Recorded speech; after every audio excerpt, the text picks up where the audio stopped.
Bonjour à tous, j'espère que vous allez bien. Bon, alors aujourd'hui les amis, on a une terrible nouvelle. Ah, elle est terrible. Elle est tellement terrible que je ne sais même pas comment vous l'annoncer. Vous savez quoi? Je vais laisser Clémence Guettet vous l'annoncer. Avec une voix douce, ça aidera peut-être la pilule à passer. Aujourd'hui, le Rassemblement national et le Parti socialiste ont décidé de sauver la peau du gouvernement de M. Bayrou. Aïe aïe aïe aïe aïe, c'est chaud. Si vous avez un petit salaire, si vous touchez la prime d'activité, ou alors si vous êtes un petit micro-entrepreneur, tout simplement on peut le dire, si vous êtes pauvre, la suite des événements risque d'être compliquée. On est tout simplement devant le pire budget que j'ai vu de ma vie. Le gouvernement Macron, à travers François Bayrou, a décidé de prendre l'argent au pire endroit, dans la poche des pauvres. Et les socialistes et le RN ont laissé ça faire. Non, c'est un truc de fou. Ils pouvaient les empêcher, ils ne les ont pas empêchés. Mais ne vous inquiétez surtout pas. Si vous êtes un électeur du RN, prendre dans la poche des pauvres, ça va résoudre votre obsession. Ça va augmenter la sécurité. Les mecs ne seront pas du tout au bout du rouleau. Écoutez-moi bien. Ils n'auront pas du tout encore plus rien à perdre. Vous voulez la sécurité? Vous êtes en train de créer de la pauvreté. Réveillez-vous. Je veux bien que vous ne voyez pas le lien entre les deux, mais quand même, on n'a jamais vu un riche racketter une autre personne dans la rue. Moi je vous le dis, je vais pas faire l'hypocrite. Vous leur prenez leur argent, après faut pas s'étonner que leurs fils ne veulent pas jouer à votre jeu. Vous savez c'est quoi ça? C'est Sun Tzu, l'art de la guerre. Il faut toujours laisser une porte de sortie, car un homme dos au mur est prêt à tout. Mais vous faites quoi? Vous ne leur laissez pas de porte de sortie. Mais comment vous voulez qu'ils fassent? Et ce que je viens de dire peut passer au-dessus de certains,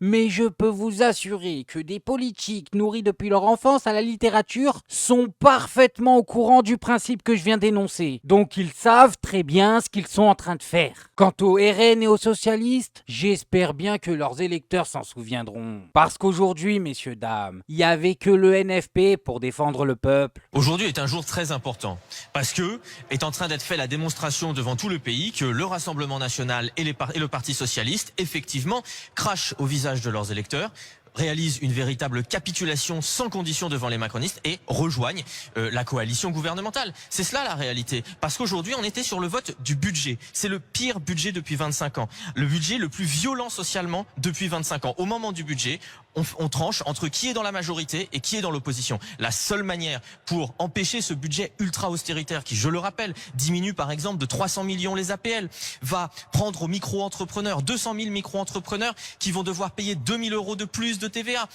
plus de 3 milliards de coupes budgétaires sur l'écologie, près de 4 milliards de coupes budgétaires dans l'emploi et dans le travail, alors même que le chômage est en train d'augmenter. C'est ce budget-là que le Rassemblement national et le Parti socialiste acceptent de laisser passer. Oui, ils se retrouvent à être les complices de la politique de violence sociale d'Emmanuel Macron. Et vous aviez dit mi-février, François Bayrou ne sera plus là. François Bayrou est toujours là, vous avez perdu votre pari.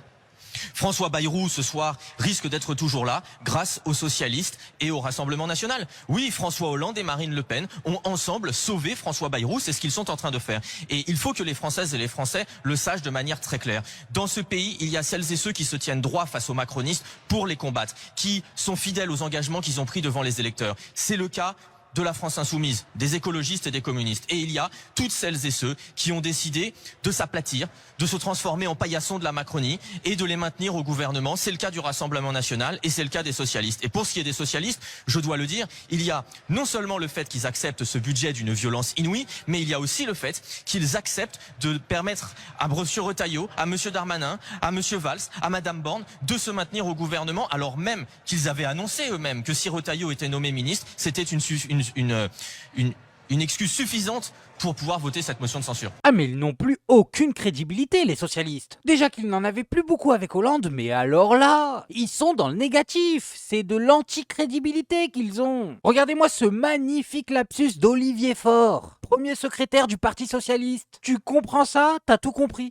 Nous proposerons, nous, de censurer le gouvernement, mais sur d'autres bases, à un moment où le budget sera sur les rails et où il n'y aura plus de danger pour ce gouvernement. Olivier Faure, Ouais. Il allait dire à un moment où il n'y aura plus de danger pour ce gouvernement. Mais vous êtes gangrénés les socialistes. Vous êtes tout simplement devenus un avant-poste macroniste. Je ne sais même pas qui est-ce qui vote pour vous. Sérieusement, comment on peut voter pour des personnes qui ne tiennent jamais leurs paroles? Alors, je veux bien que ce soit le lot de tous les politiques, mais quand même, les socialistes, ils poussent le bouchon. Et là aujourd'hui, plus jamais je ne mettrai un bulletin socialiste dans une urne. Mais pourquoi? Je voudrais savoir pour quel plat de lentilles Olivier Faure a jeté ses idéaux au ruisseau. Pour quel mot susurré par François Hollande il a décidé d'abandonner la raison pour la folie. Donc la majorité requise n'étant pas atteinte, la motion de censure n'est pas adoptée. Il y a plusieurs conditions aujourd'hui à cette non-censure. Plus de passage en force avec le 49.3. Il faut mettre aux oubliettes le 49.3. Fini. Si nous ne le sommes pas, nous n'aurons d'autres possibilités constitutionnelles de censurer à nouveau. Donc vous lui demandez de renoncer au 49.3. Sur le fondement de l'article 49 alinéa 3 de la Constitution, j'engage la responsabilité du gouvernement. Décision des socialistes, ils ne voteront pas la censure. Donc la majorité n'étant pas atteinte, la motion de censure n'est pas adoptée.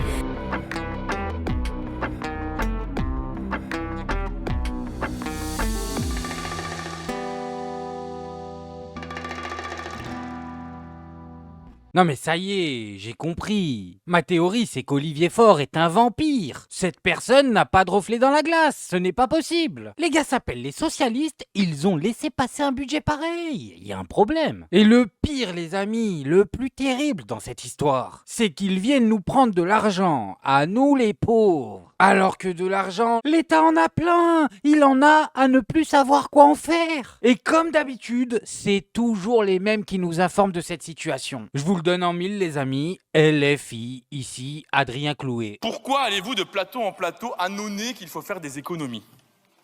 Certes, votre politique industrielle est un désastre. On a eu l'exemple du Doliprane et des pénuries de médicaments.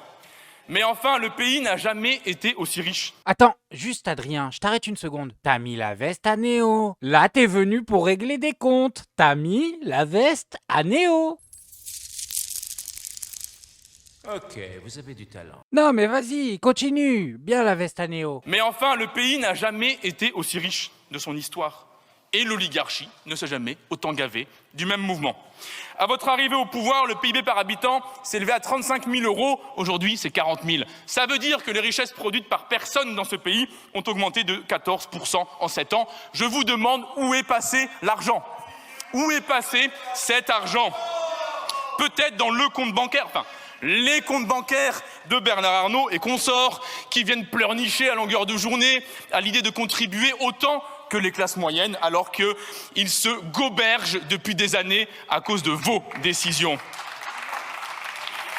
Cette fascination morbide pour les milliardaires est la seule explication à la situation actuelle. Un gouvernement ultra minoritaire qui tente de faire passer ses budgets en force avec des supplétifs et des complices d'occasion. Pour preuve, notre Assemblée nationale a adopté en novembre une série d'amendements du nouveau Front populaire qui venaient remplir les caisses de la Sécu. Vous n'en vouliez pas, car en réalité, votre politique, c'est celle des caisses vides, et ce, de façon délibérée. Qu'avions-nous voté en novembre ? Que nous allions soumettre à cotisation sociale, c'est-à-dire faire contribuer pour les risques sociaux les dividendes, les plus-values, les levées-ventes d'actions, l'intéressement et la participation. Ces amendements votés rétablissaient un équilibre budgétaire total. Il n'y avait plus aucune raison de priver les gens de leurs droits. Car en réalité, ce que vous vouliez, c'est les priver et non pas remplir la caisse. De même, nous avions voté la fin de la taxe sur les salaires, cet impôt d'une injustice terrible qui frappe les établissements hospitaliers. Son abrogation rapportait de façon immédiate 2 milliards d'euros dans les caisses des hôpitaux. Ces 2 milliards d'euros, vous n'en voulez pas. Mais comment ça, ils refusent des milliards d'euros et ensuite ils viennent prendre l'argent dans la poche de ceux qui gagnent 1500 balles? C'est un délire. Mais heureusement les amis, tout n'est pas perdu. Dans notre malheur, il nous reste au moins Néo et LFI. Parce que imaginez juste 2 secondes le monde politique français sans LFI. L'absence d'opposition, les réformes pour prendre l'argent dans vos poches passeraient comme dans du beurre. Par exemple, dans ma circonscription à Toulouse, le CHU de Toulouse aurait pu recruter 1000 personnes de plus si on abrogeait cette taxe injuste que vous faites peser sur l'hôpital. Or, vous avez choisi de reprendre le texte venu du Sénat afin de nous interdire de redéposer les mêmes amendements. C'est ce qu'on appelle en langage savant la règle de l'entonnoir, comprenez, du menottage parlementaire pur et simple. Bref, votre PLFSS est détestable, son contenu est détestable, son budget est détestable, et le gouvernement qui le porte est détesté. Dès lors, je demande la censure de ce gouvernement au nom du groupe de la France Insoumise. Je le demande au nom de la sécurité sociale et de son principe. ce grand principe de l'histoire qui provient de Louis Blanc et de Karl Marx, de chacun selon ses moyens, à chacun selon ses besoins. Nos besoins, on les connaît, le moyen, c'est la censure. Je vous remercie. Un budget détestable imposé par un gouvernement détesté. Mais c'est de la poésie qui nous a fait Adrien Clouet. En plus, faut le porter le cosplay de Néo, hein. C'est pas donné à tous les hommes. Non, franchement, c'est ce qu'on appelle imperfect. Le fait qu'après ça, les socialistes n'ont pas voté la censure, c'est la preuve par A plus B qu'on fait de l'idéologie et non du débat dans cette assemblée. Parce que si l'enjeu était de convaincre les autres par le débat, LFI ne perdrait jamais. Bon, et on va terminer avec Jean-Luc Mélenchon en personne, qui vient remotiver les troupes et nous rappeler ce qu'est la démocratie. Ah bah oui, parce que je vous le dis, il y en a qui en ont besoin. La révolution citoyenne à laquelle nous aspirons, elle se fait par les élections, dans les urnes. Et c'est par des votes à l'Assemblée nationale que, sans avoir tiré un coup de fusil, ni établi 1 mètre de barricade, nous avons fait tomber un gouvernement. C'est par ce chemin que nous l'emporterons. C'est par ce chemin démocratique, citoyen, que nous changerons tout de fond en comble le moment venu, lorsque la majorité des Français décidera que cela en vaut la peine d'essayer autre chose que cette catastrophe permanente qui a ruiné ce pays, qui a ruiné ses finances, sa capacité d'invention, et qui s'appelle le libéralisme, qu'on le repeigne de temps à autre de social-libéralisme, ou ce que l'on voudra, mais qui est toujours la même chose. Les uns accumulent sans fin et les autres se font dépouiller d'eux-mêmes. En parallèle exact, tout ce qui va aux milliardaires a été retiré à ceux qui produisent. Voilà la vérité qui fait qu'il est immoral d'être milliardaire.